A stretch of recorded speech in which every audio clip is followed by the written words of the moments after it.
Zephaniah tells them to be silent before the Lord because the day of the Lord is near. Now, if you remember, the day of the Lord refers to Jesus's second coming and God's final judgment. So just listen to how Zephaniah describes that day for those who don't belong to God. A day of wrath is that day, a day of distress and anguish, a day of ruin and devastation, a day of darkness and gloom, a day of clouds and thick darkness. I will bring distress on mankind so that they shall walk like the blind, because they have sinned against the Lord. Their blood shall be poured out like dust, and their flesh like dung.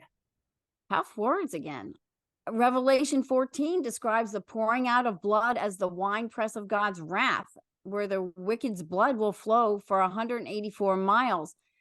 Revelation 19 describes the flesh of the wicked being like dung, as an angel calling out to all of the birds and telling them, "Come, gather for the great supper of God, to eat the flesh of kings, the flesh of captains, the flesh of mighty men, the flesh of horses and their riders, and the flesh of all men, both free and slave, both small and great."